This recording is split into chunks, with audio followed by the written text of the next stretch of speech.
Welcome again to the glamour of traveling the world. One inevitable part of traveling the world on a budget is cleaning out your apartment. The upside is that I finally get to throw a mattress out of the window. One thing off my bucket list even before we left. I don't know why it was on there in the first place, but apparently it was. The other thing we had to do was say goodbye to some of our two-wheeled friends. And yes, well spotted, our trusty Nissan Sunny from 1992, the one and only trusty turd. Goodbye, you tiny old hunk of metal. Selling GSX and the Versys, and as luck would have it, finding people to take care of our first bike, the Virago, Iris her old GS850, and my all-time favorite motorcycle crush, the XT660 Tenere. Now let's get packing, which means sorting everything out to the bare essentials and kind of feeling like you're living in a flea market. I think Iris her face speaks 1,000 words. Now presenting the first time on the small screen, Iris her bum. Yup, she managed to fall down the stairs the day before we left, so the first days of riding were a bit of a challenge. Well then, to business. As all good quests start with heartfelt goodbyes, so does this one.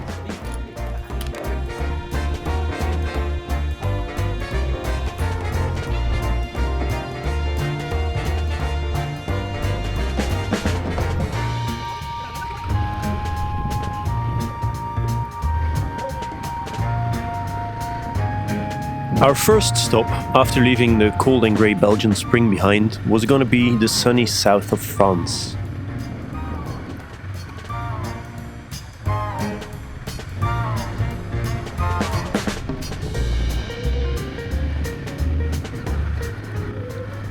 Not before a quick little stop, just a few hundred meters from the starting line though, because of a glove refusing to work a full-time job.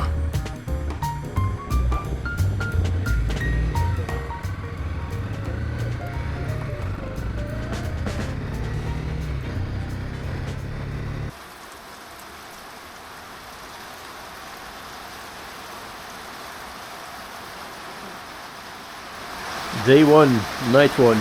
Cold, wet, not very romantic.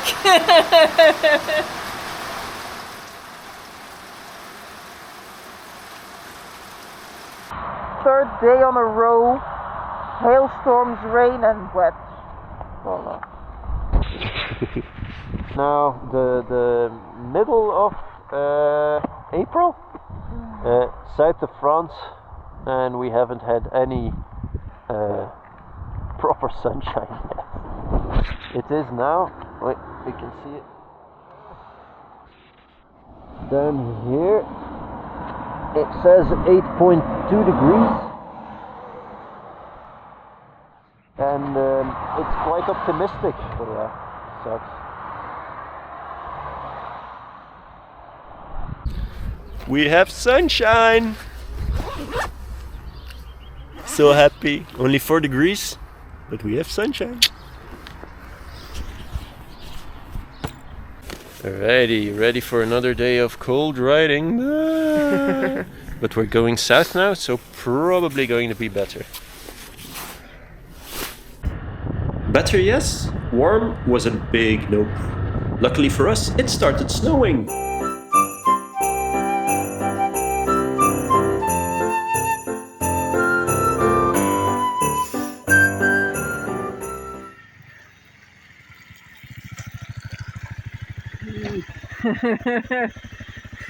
What's happening here? It suddenly started snowing while I was going to the shop. Where are we exactly? South.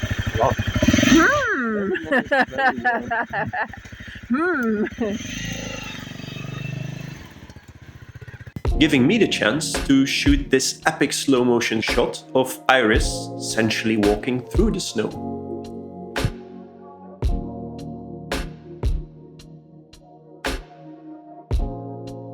Leaving in the morning, we were kind of fearing the worst when it comes to road conditions. But lo and behold, where in Belgium the roads famously stop being usable at the first sight of a snowflake, they were in perfect condition this morning. So we were actually in for a treat.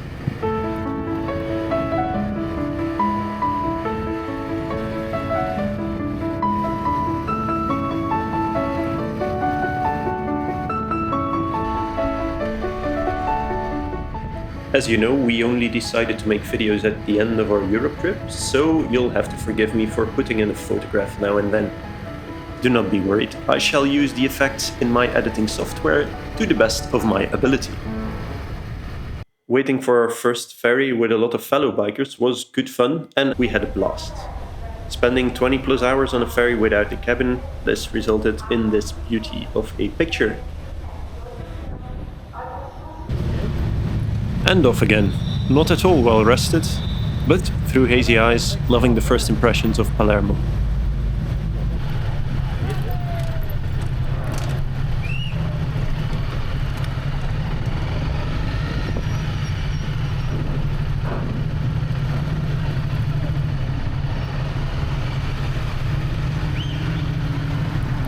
Arriving in Sicily was just wow. The scenery and the roads felt really authentic, but the drivers, they were something else.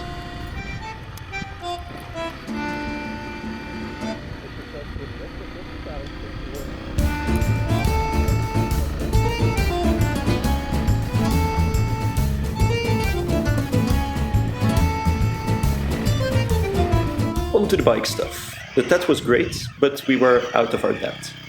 Some big ruts and rocks made life hard for us. You gotta remember that up until this point we hadn't been riding off-road outside Belgium or the Netherlands, which means that we'd been riding some sand, some mud, but we'd never ridden over rocky terrain in our life.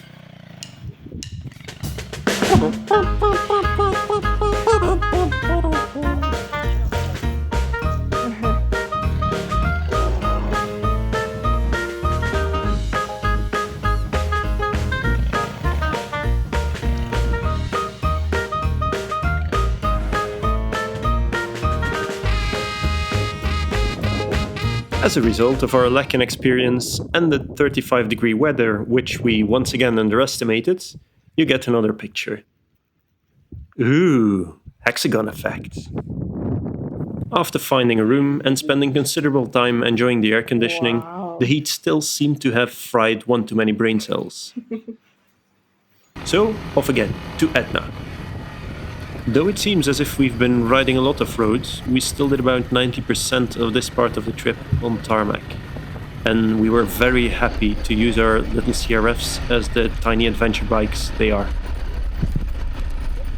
As you can see, the ground has a very dark grey color, and there are volcanic ashes and sediments everywhere, which makes for a very interesting landscape. One that Iris, being a scientist, can't help but study from up close.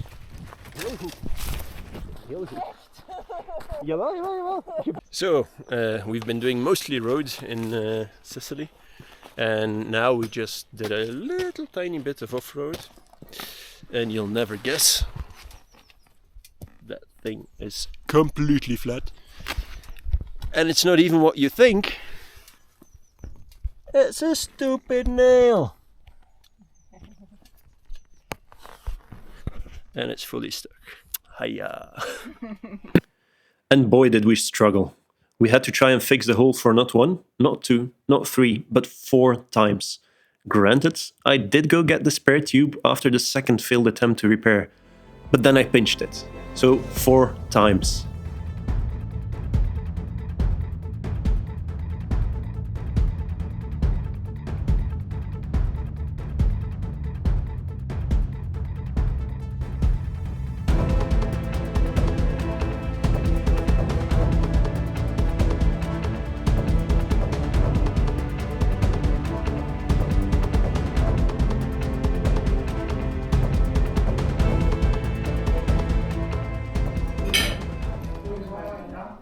Being all exhausted by an afternoon of changing tires, we found a very peculiar little pizza place and truly enjoyed Italy as it should be.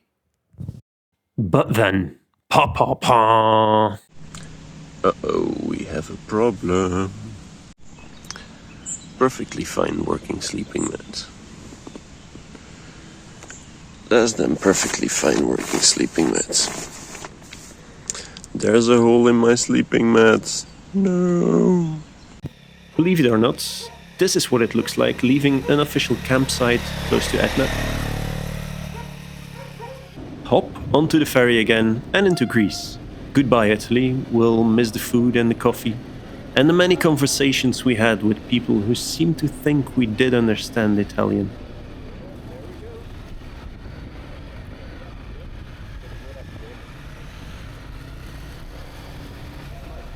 So, Greece, 40 degrees and beautiful as can be.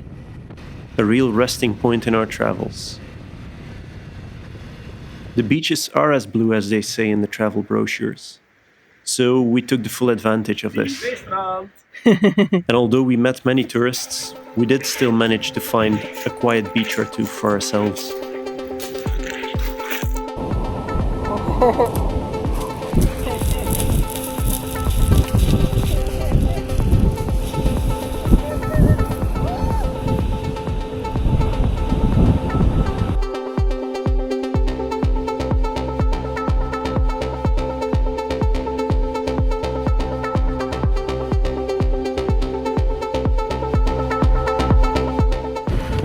Iris got really confident on the bike, and we started feeling better on the loose stuff.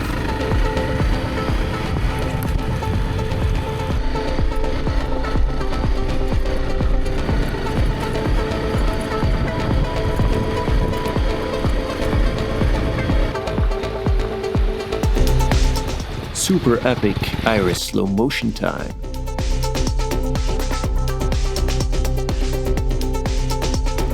But alas, the scientist in Iris got the upper hand again, and she started studying the local geology.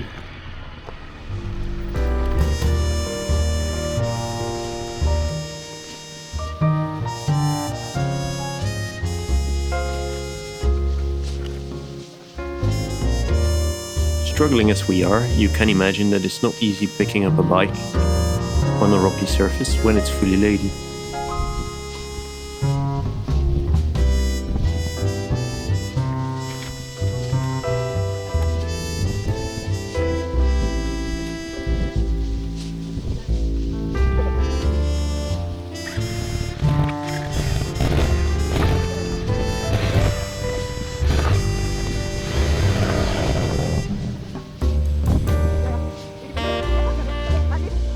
And especially for you, a sliver of camp life.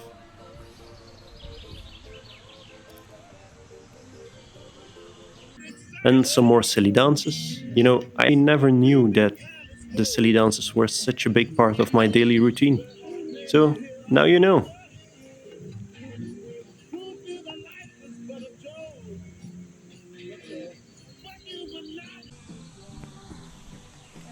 So, you know you've got a keeper when you're too lazy to fix your own USB ports. And your wifey says, "No worries, I'll do it for you." Wifey to the rescue. And off again, this time to North Macedonia.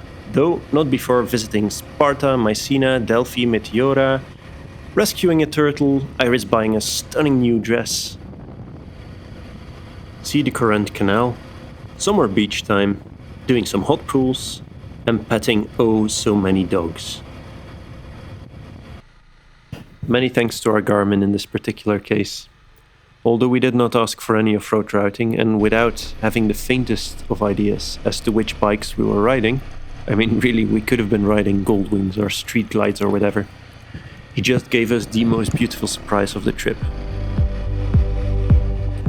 All of a sudden, we were on top of some North Macedonian plateau.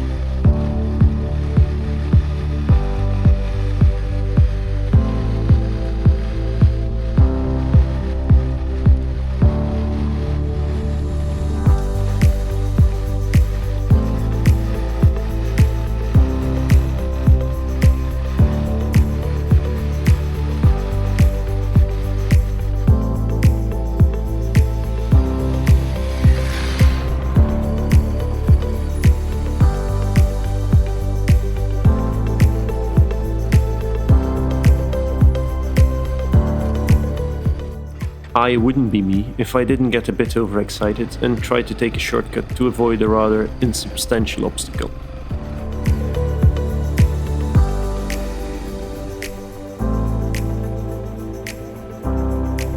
Needless to say, I got stuck And Iris, having a little more self-control and a lot more common sense, was laughing at me from the shade of one of the few trees.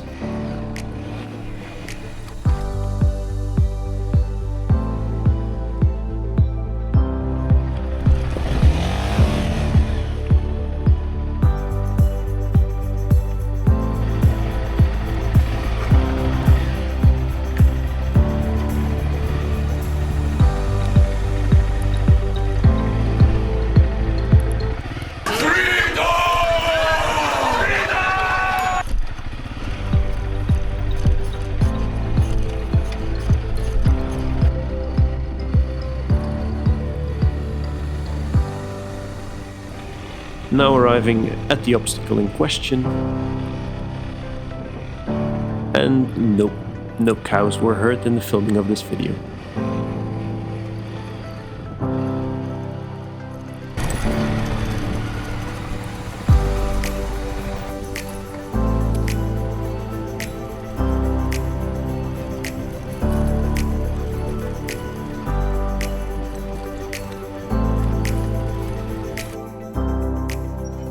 Being in the city, we tried to keep fit, at least a little bit.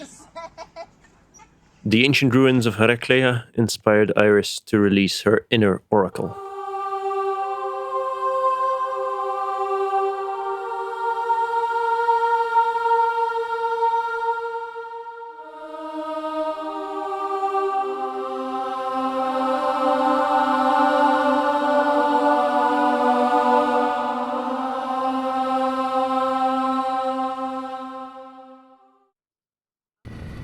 And now the end of our Europe trip really felt close. With only a week left, we raced through Albania.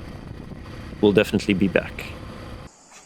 The weather was still around 35 degrees, but luckily we found some stream to cool down in. Make that over first. The sounds of a wild iris in her natural habitat.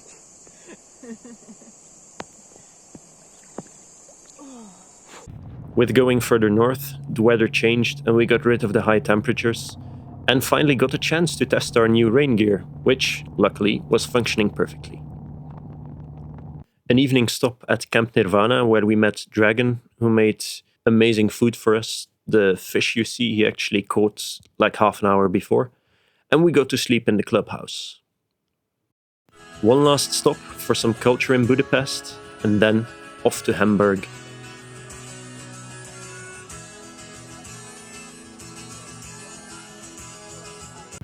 Arriving in Hamburg, we enjoyed some more music.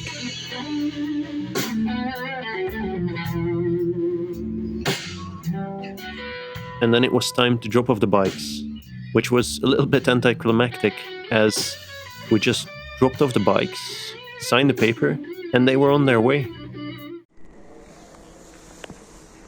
It's bye-bye bikes for 6 weeks. We finally delivered them to the depot. And now they're going on sea. And here's a bit of a blooper.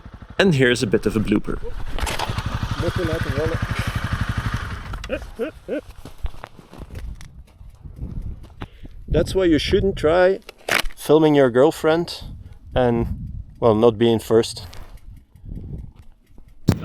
In the next episode, yes, we call them episodes now, we arrive by plane. A container gets delivered.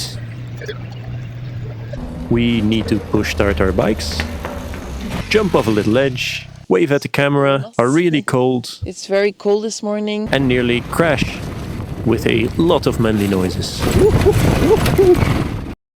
So, welcome to our mobile editing studio. We're now in Chile, about 3 weeks on from the end of the previous video. We've been having a blast so far. We've been really enjoying making videos and really enjoying traveling, obviously. So we're now about halfway down to the Carretera Austral, and we've been camping most of the time, so that's why the editing isn't going that fast. We need electricity and that kind of crazy stuff.